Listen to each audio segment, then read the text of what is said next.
Hello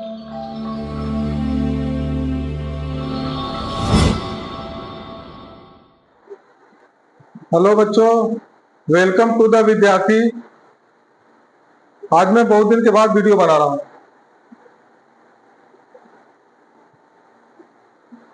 और मैं आज एक बहुत इजी टॉपिक कैलकुलस का डिफरेंशिएशन, इसको मैं बताऊंगा। और डिफरेंशिएशन तो सीबीएसई बोर्ड के बच्चे जो है वो समझ लेते हैं, लेकिन यूपी बोर्ड के बच्चे जो है जिनको हिंदी, यूपी एमपी जहाँ पर छत्तीसगढ़ जहाँ पर हिंदी चलता है ना, वहाँ के स्टूडेंट समझ नहीं पाते हैं कि डिफरेंशिएशन होता क्या है। हालांकि उनको पता रहता है, अगर वही बोलेंगे कि अवकलन तो तुरंत समझ में आ जाएगा किसी को डिफरेंशिएशन कहते हैं। तो इसको हिंदी में क्या बोलते हैं? अवकलन।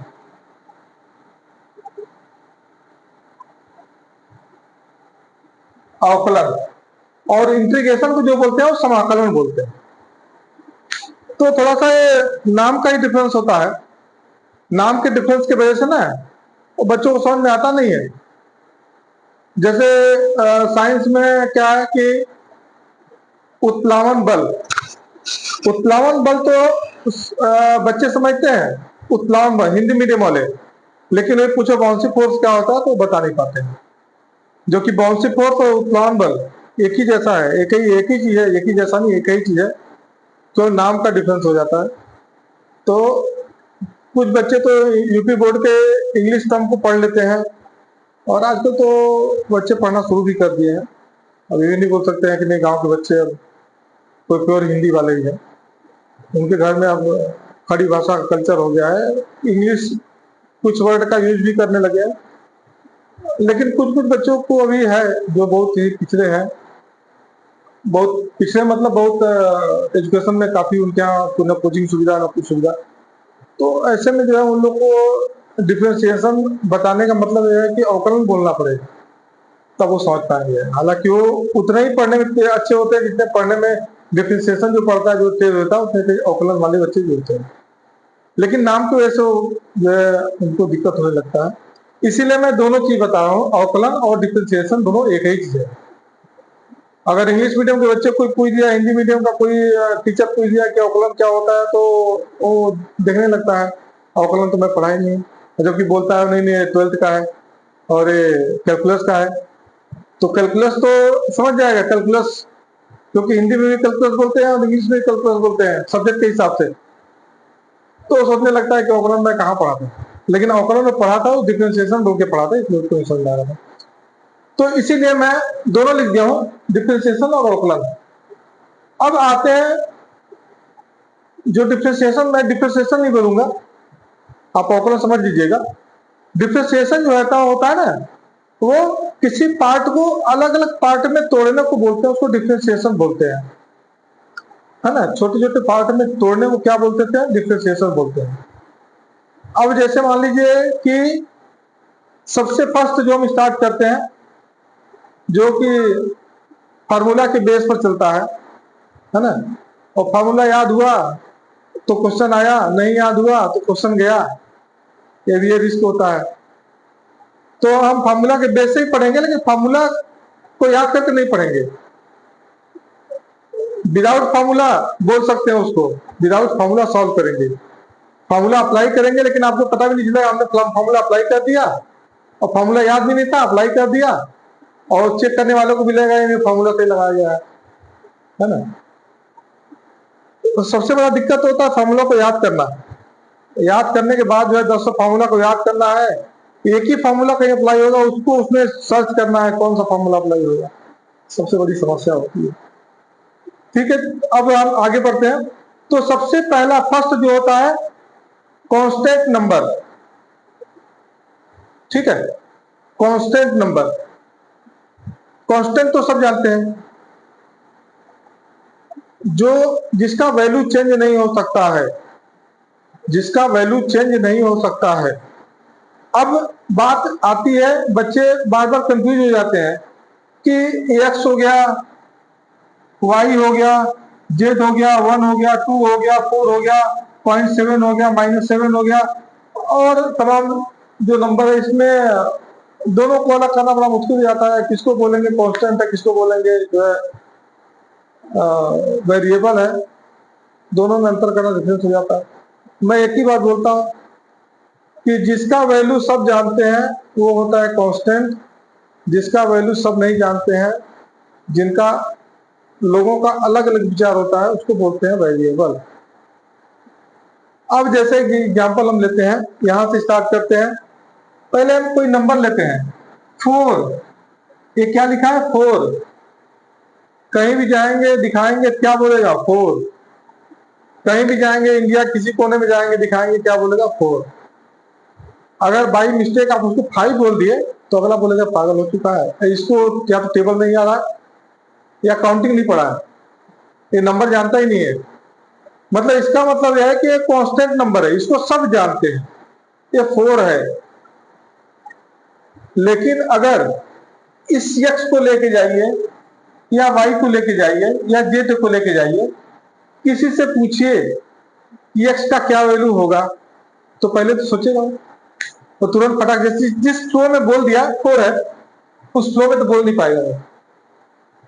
इसको बोल देगा 2 है, इसको बोल देगा 1 है, इसको बोल देगा 0.7 है, इसको बोलेगा -7 है। जिस फ्लो में बोल रहा है उस फ्लो में नहीं बोलेगा, थोड़ा रुक जाएगा, फिर वो बोलेगा दोबारा क्वेश्चन करो। बोले तो आप बोलोगे कि इसका वैल्यू क्या होगा, इसका वैल्यू क्या होगा, तो सोचेगा और बोलेगा 2 होगा। वो क्या बोल दिया, इसका वैल्यू 2 होगा। अब कहीं और आप चले गए, कहीं दूसरी जगह हट के जो वो वैल्यू सुना ना हो उसके पास चले गए, उससे पूछे कि यार ये बताओ एक्स का वैल्यू तुम्हारे हिसाब से क्या होगा, उसको दिखाए नहीं, ये नहीं दिखाए, उसको नहीं बताया कि वो क्या वैल्यू बताया, तुम्हारे हिसाब से क्या होगा। वो बोलेगा, सोचेगा, बोलेगा 4 होगा। वो कुछ और ही बोल सकता है। मैं एक एज एग्जांपल दे रहा हूं, कभी ऐसा भी होता है मैच भी कर जाता है। जैसे कोई हमसे पूछा कि एक्स का वैल्यू क्या है, आप सपोज कर रहे हैं, बोला 1 सपोज कर रहा है, वो आगे गया बहुत दूर, किसी से पूछा एक्स का वैल्यू कितना, सपोज कर बोला 1, मतलब ये इसका मतलब नहीं कांस्टेंट हो गया। जब सबकी बातें, एक दो की बातें नहीं, जब सबकी बातें एक हो जाए तब होता है कांस्टेंट। अब फिर आगे बढ़िए, फिर पूछिए कि क्या वैल्यू होगा, वो बोलेगा 7 होगा।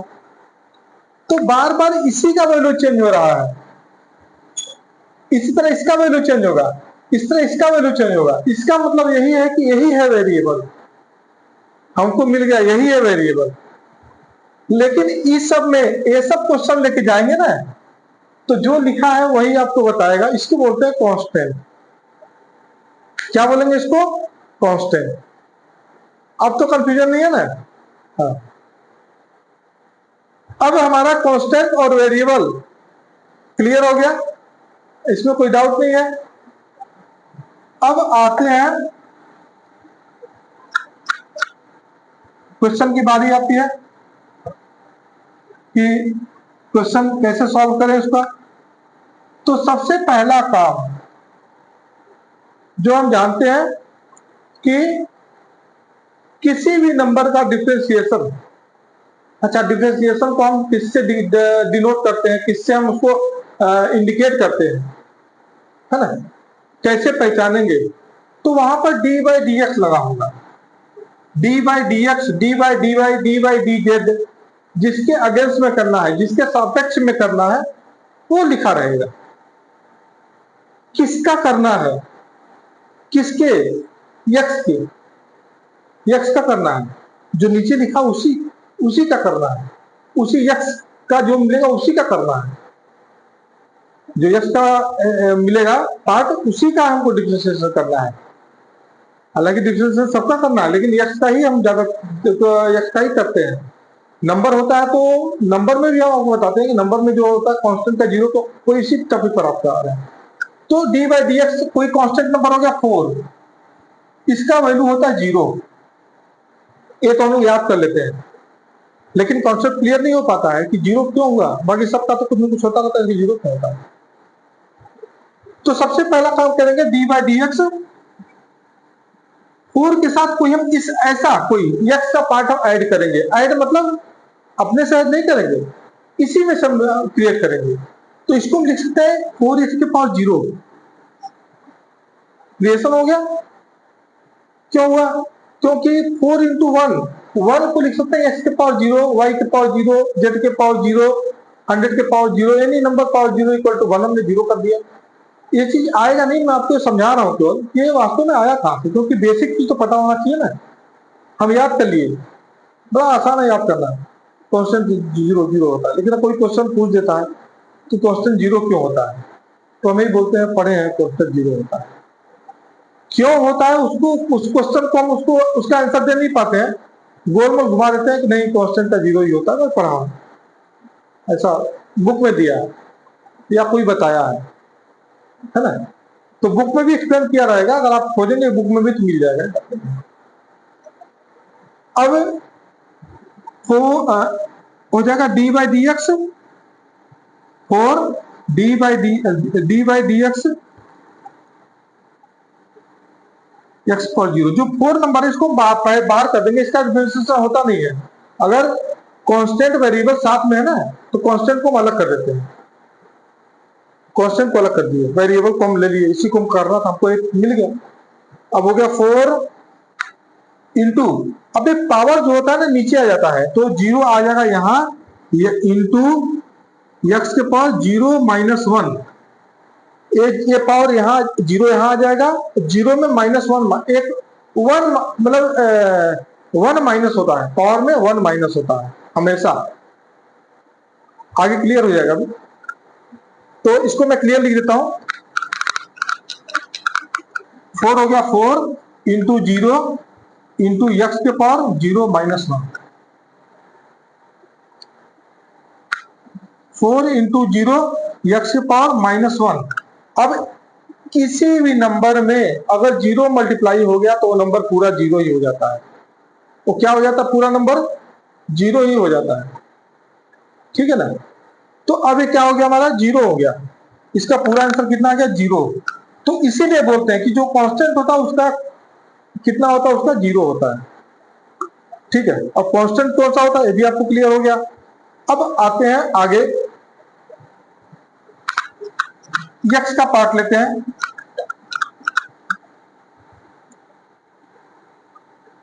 एक्स के पार्ट में क्या क्या आता है,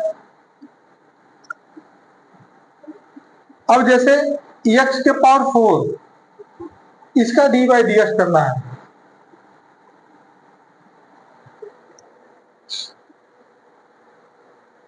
तो क्या करेंगे, 4 इंटू एक्स के पावर 4 माइनस 1, या 4 इंटू एक्स के पावर 3, या 4 एक्स के पावर 3 आंसर हो गया, ठीक है। अब यहां पर लिखेंगे, क्या लिखेंगे, हिंदी मीडियम वाले स्टूडेंट क्या लिखेंगे, लिखेंगे कि एक्स के सापेक्ष अवकलन करने, ये सेंटेंस लिख देंगे। और इंग्लिश मीडियम वाले जो स्टूडेंट होते हैं वो लिख देंगे कि एक्स के अगेंस्ट में हम, और नहीं भी लिखेंगे तो भी चल जाएगा उनको, हम लोग कोई दिक्कत नहीं, लेकिन ये लिखना पड़ता है। तो हो गया एक्स के पावर 3, 4 एक्स के पावर 3, ठीक है।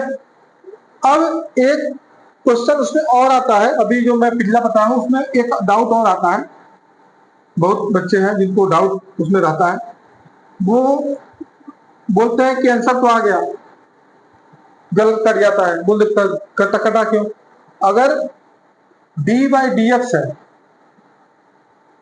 और यक्स का, अगर यक्स का डिफरेंशिएशन करना है तो बच्चे दूसरे स्टेप में क्या लिख देते हैं, D x by D x, ये कैंसिल हो गया, 1 हो गया, नहीं ये गलत है, इसको ऐसे नहीं लगाते हैं, ये नहीं, ये करता नहीं है कभी, इसको काट नहीं सकते हैं, इसको वही मेथड वही है, पावर 1 हो गया, 1 इंटू एक्स के पावर 1 माइनस 1, 1 इंटू एक्स के power 0, any number power 0 equal to 1, तो 1 इंटू 1 इक्वल टू 1, आंसर 1 आ गया,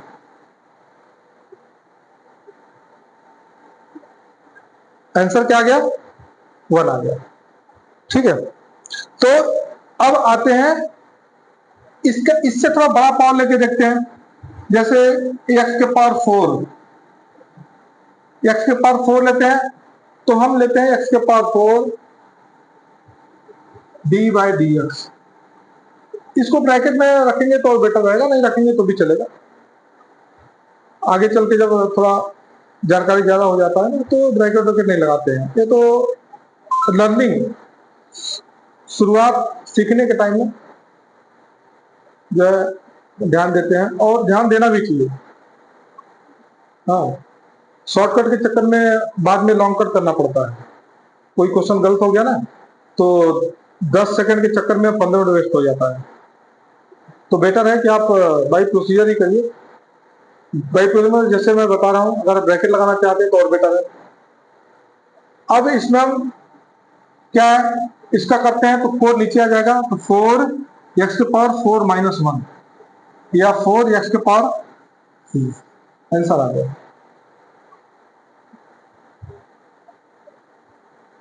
ठीक है, अब आगे बढ़ते हैं कि अगर ये तो सिंगल पार्ट था, अगर 2-3 पार्ट में आएगा तो क्या करेंगे। 2-3 पार्ट में क्वेश्चन आएगा तो क्या करेंगे। 2-3 पार्ट मतलब समझ रहे हैं, 2-3 पार्ट क्या होता है। 2-3 पार्ट मतलब हो गया कि जैसे आपको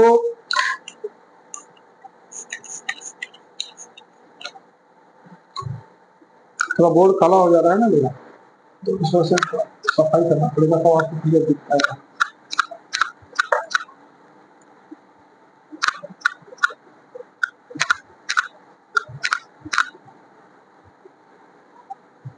हाँ, 2-3 पार्ट मतलब होता क्या है, जैसे आपको दे दिया क्वेश्चन x के पावर 4 प्लस x के पावर 3 प्लस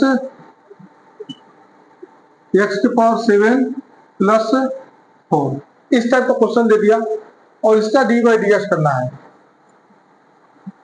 सबसे पहले ब्रैकेट में होगा फर्स्ट स्टेप। अब क्या करेंगे, ब्रैकेट को खोलेंगे तो क्या हो जाएगा, D by D x, x के power 4 plus D by D x, x के power 3 plus D by D x, x के power 7 plus D by D x, x के पावर 4 हो गया प्लस एक्स के पावर 3 हो गया प्लस एक्स के पावर 7 प्लस 4 हो गया।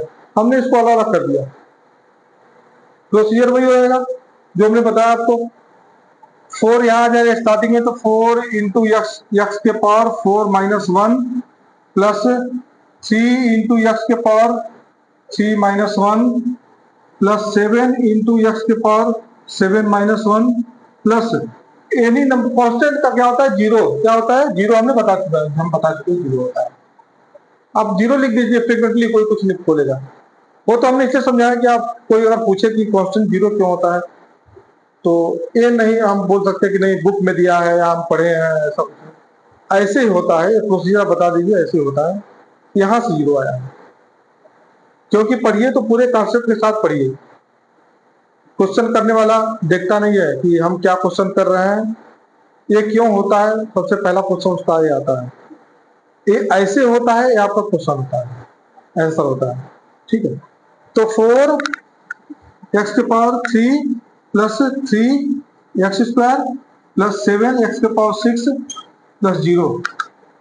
अब जीरो नहीं भी लिखेंगे तो भी चलेगा, हो गया।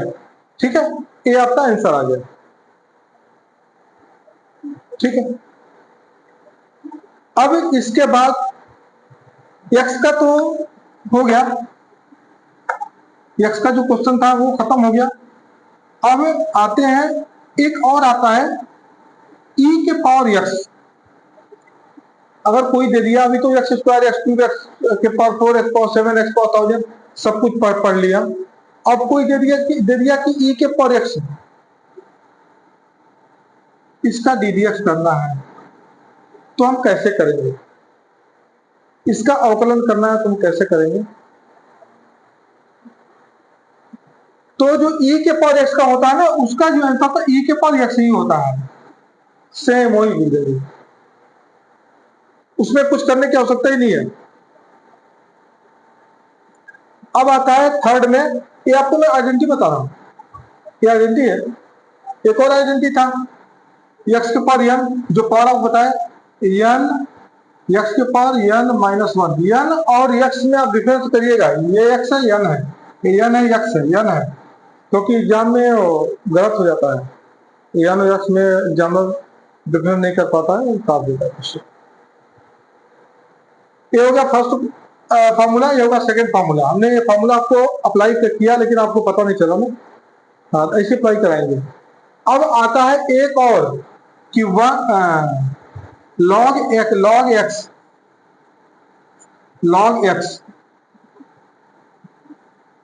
लॉग एक्स हम पढ़े हैं। लॉग एक्स होता है, उसके बाद भी कुछ होता है।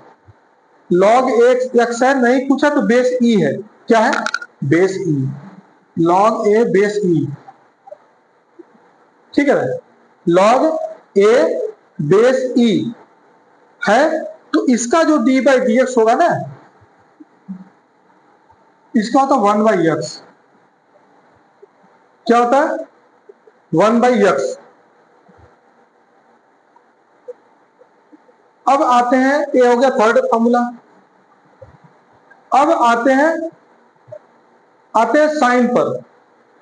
अभी और भी है, लॉग का एक और है, लॉग एक उसमें आता है, लॉग में एक और आता है, ठीक है।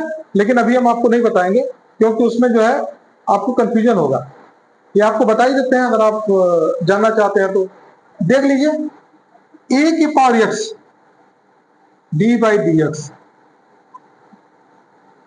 ए के power x log a base e. क्या होता है? ए के power x log a base e, ये होता है फॉर्मूला। कोई टिपिकल नहीं है इसमें। क्या करेंगे? ए के पावर एक्स कॉपी कर देंगे, लॉग लगा देंगे, ए लगा देंगे, एक्स को हटा देंगे, यहाँ ई कर देंगे, बेस ई कर देंगे, ठीक है ना। तो ये होता है फॉर्मूला। तो अभी हम ज्यादा फॉर्मूला बताएंगे तो आपको कंफ्यूजन हो जाएगा। तो फॉर्मूला हम बताते हैं, हम आपको लगवाते जाएंगे, लगवाने के बाद फॉर्मूला बताएंगे हमने अप्लाई कर दिया और ये अपना फॉर्मूला था, ताकि आपको पता भी चले कि हमने फॉर्मूला अप्लाई किया है, पता नहीं चले। अब एक क्वेश्चन जो आता है,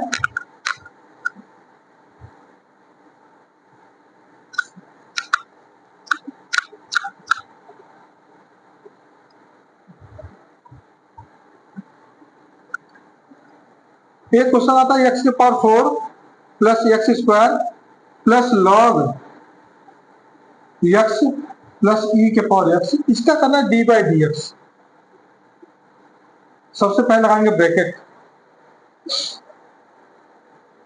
ठीक है। अब हम क्या करेंगे कि d by D x, x के power 4 plus D by D x x square plus D by D x log x plus D by D x e के पावर एक्स, सबको मैं अलग अलग कर दिया। अब इसका जो होता है, हमने पढ़ा है 4 एक्स के पावर 4 माइनस वन, प्लस इसका पढ़ा है 2 एक्स के पावर 2 माइनस वन, प्लस इसका होता है 1 बाई एक्स और इसका होता है ई के पावर एक्स। वही है, जो 4 नीचे लाएंगे 4 माइनस वन कर देंगे, 2 नीचे लाएंगे 2 माइनस वन कर देंगे, लॉग एक्स मतलब हो गया लॉग एक्स बेस ई। एक्स बेस नहीं दिया तो बेस ई ले लेंगे, है ना। ई तो दिया रहेगा, ई दिया रहेगा, इसका 1 बाई एक्स हो जाएगा, इसका ई बाई एक्स हो जाएगा, ठीक है। ये हो गया आंसर। सॉरी, अभी एक स्टेप और सॉल्व करेंगे। 4 एक्स की power 3 plus 2 x plus 1 by x plus e के पावर एक्स, ये हो गया आंसर, ठीक है ना। ये हो गया डिफरेंशिएशन का कॉमन जो क्वेश्चन होता है, जो कॉमन क्वेश्चन आता है, ये पहले ही चैप्टर में बता रहा हूं आपको, ये नहीं कहूंगा कि आप लास्ट तक आपको बता रहे हैं। इसमें बहुत अभी लंबा है, अगर आप पढ़ेंगे शुरू से पढ़ेंगे और आप पूरा total A to Z video देखेंगे बेटा ना, वीडियो मैं तो बनाना शुरू किया हूँ, बीच में मेरा कुछ प्रॉब्लम था, इस वजह से मैं बहुत दिन से वीडियो नहीं बना रहा था, लेकिन अभी मेरा वीडियो आप देखेंगे ना तो आपको कुछ किसी से पूछने की आवश्यकता नहीं है, पूरा समझ जाएंगे। अब आते हैं एक्स का तो खत्म हो गया, e के पावर एक्स खत्म हो गया, ए के पावर एक्स वाला है उसको छोड़ दीजिए, अभी उसको हम नहीं बताएंगे क्योंकि स्टेप बाय स्टेप बताएंगे तो आपको समझ में आएगा। ए के पावर एक्स वाला वो ज्यादा टफ नहीं है, बस फॉर्मूला में अप्लाई करना है। लेकिन मैं बोला ना कि फॉर्मूला याद कभी करेंगे क्या, फॉर्मूला को अप्लाई कराना है, फॉर्मूला याद नहीं कराना है। अब आता है साइन एक्स, इसका डी बाई डी एक्स क्या होता है, इसका होता है कॉस एक्स, बस साइन एक्स का डी क्या होता है, कॉस एक्स हो जाता है, ठीक है ना।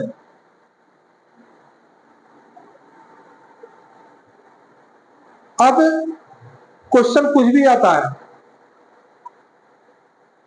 नहीं, अगर आता है कि साइन 2x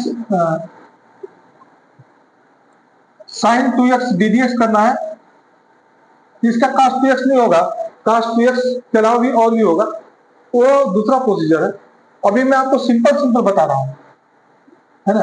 आप फटाक से इसको cos साइन 2x को cos 2x मत कर दीजिएगा, वो तो फर्स्ट स्टेप हो गया, उसके बाद भी एक स्टेप आता है वो अलग है उसको। अभी simple sine x cos x tan x sec x cos x इस टाइप का आएगा तो आप कर सकते हैं, और मिक्स भी आ जाएगा तो कर लेंगे आप, क्योंकि साइन एक्स का जो होता है ना वो साइन एक्स होता है, कास साइन 2x मतलब 2 sine X into cos X, ये इतना होता है ना। इसीलिए वो दोनों सेम नहीं है कि सेम प्रोसीजर हो जाएगा, प्रोसीजर वही रहेगा, सब कुछ वही रहेगा, थोड़ा सा उसमें एक स्टेप और बढ़ाना पड़ेगा और हो जाएगा। अब इसके बाद जितना मैं आपको बता रहा हूं उसमें बहुत मिनिमम फार्मूला अप्लाई करो, अप्लाई तो किए हैं आप, आपको पता ही नहीं चला कि फार्मूला अप्लाई किए, ठीक है ना। तो अभी अब जितना मैं बताया उतना आप रिविजन करिए, और अभी आपको सर सिंपल जो क्वेश्चन सिंपल हो रहा है, जैसे x square x cube x के पावर 4 ई के पावर एक्स, इस टाइप का जो क्वेश्चन होता है ना, मिक्स वाला क्वेश्चन आप करिए। और मैं हिंदी में भी बता दिया हूं उसको क्या बोलते हैं, इंग्लिश में बता दिया हूं क्या बोलते हैं, आप करिए। और जो भी डाउट होता है ना आप कमेंट पे बताइए कि आपको क्या डाउट हो रहा है, मेथड अगर आपको नहीं समझ में आ रहा तो ही बताइए कि नहीं समझ में आ रहा है आपको, उसके लिए भी मेरे पास उसका सोल्यूशन है कि हमको क्या करना चाहिए, कैसे बताना चाहिए। अगर मैं पढ़ा रहा हूँ वो आपको क्लियर नहीं हो पा रहा है तो आप वो बताइए, कमेंट में आप कुछ तो लिखिए कम से कम कि नहीं आपको समझ में आया नहीं आया, है ना। आपको किस टाइप का वीडियो चाहिए, किस टाइप मतलब किस चैप्टर का चाहिए, कौन सा चैप्टर आपका क्लियर नहीं है, क्योंकि आपका जो भी क्लियर नहीं होगा ना वो हम आपको क्लियर कर देंगे, इतना तो गारंटी लेते हैं। लेकिन आप जब बोलेंगे बताएंगे तो हम कर पाएंगे। तो अभी आप इतना लगाइए, क्वेश्चन को सॉल्व करिए, इसमें जो डाउट होता है आप कमेंट करिए, और हमको नहीं लग रहा कि आपको डाउट आएगा, क्योंकि मैं जो पढ़ाता हूं ना तो 100 नहीं बोल सकते हैं, 99% तो समझ में आ जाता है टोटल। और ये भी नहीं है कि समझ में आने के बाद 6 महीने बाद 99 ही समझ में आएगा, रिविजन नहीं करेंगे तो, रिविजन करेंगे तो भूल जाता है। माइंड ही तो है, जब तक दिमाग में रहेगा समझ रहेगा तो आप एक्सरसाइज माइंड का नहीं करेंगे तो दिमाग निकल जाएगा, तो भूलेगा तो पूरा नहीं भूलेगा, क्योंकि आप ध्यान से सुनेंगे पढ़ेंगे ना हमारे लेक्चर को, तो आपको 50% भूलेगा, वो भी 6-7 महीने बाद, इतना जल्दी भूलने वाला नहीं है। तो आप कमेंट करिए, कमेंट करके आप लिखिए कि आपको यह किस चैप्टर का वीडियो चाहिए। अभी तो मैं डिफरेंशिएशन स्टार्ट किया हूँ, अभी लंबा वीडियो जाएगा, ठीक है ना। तो अभी आपको और कुछ बताएंगे, इसमें बहुत ज्यादा टॉपिक है, ठीक है। फिर मिलते हैं नेक्स्ट वीडियो में, तब तक के लिए बाय बाय।